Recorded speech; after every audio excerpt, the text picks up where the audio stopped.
সকল চাকরি প্রার্থীদের জন্য চাকরির বিশাল সুযোগ। খুব শীঘ্রই 1445 জন কর্মী নিয়োগ করা হবে রাজ্য সরকারের বিভিন্ন দপ্তরে।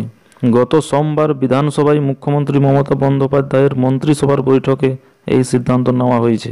চুক্তিভিত্তিক ও স্থায়ী কর্মচারী দুরকম পদেই নেওয়া হবে কর্মী। এর মধ্যে বড় নিয়োগ হতে চলেছে জনস্বাস্থ্য কারিগরি দপ্তরে।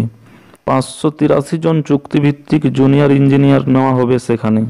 কারণ পিএইচই দপ্তরের বড় প্রকল্প চলছে জল জীবন মিশন। প্রশাসন সূত্রে খবর, 2025 সালের এপ্রিলের মধ্যে রাজ্যের প্রতিটি বাড়িতে পানীয় জলের সংযোগ পৌঁছানোর টার্গেট রয়েছে রাজ্যের। সব মিলিয়ে 1,77,00,000 বাড়িতে জলের সংযোগ পৌঁছে দেওয়ার কথা। মুখ্যমন্ত্রী বৈঠক করে শেষ করতে বলেছেন এই প্রকল্প, সবাই যাতে জল পায়। ইতিমধ্যে যুদ্ধকালীন তৎপরতায় রাজ্য জুড়ে সেই কাজ চলছে, তাই সেই কাজ সময়ে শেষ করতে এই প্রকল্পে এই বড়সড় নিয়োগের সিদ্ধান্ত নিয়েছে নবান্ন। এছাড়াও পুরো দপ্তরে নিয়োগ করা হবে প্রায় 700 জনকে, তাদের মধ্যে 64 জন পরিবেশ বন্ধু। পাশাপাশি মন্ত্রিসভার বৈঠকে সিদ্ধান্ত হয়েছে গোটা রাজ্যের প্রতিটি মহকুমা অনুযায়ী সমস্ত পুলিশ এলাকায় একজন করে আইনজীবীকেও নিয়োগ করা হবে সরকারের তরফে। সব মিলিয়ে মোট 1445 জন কর্মী খুব শীঘ্রই নিয়োগ করা হবে সরকারের বিভিন্ন দপ্তরে।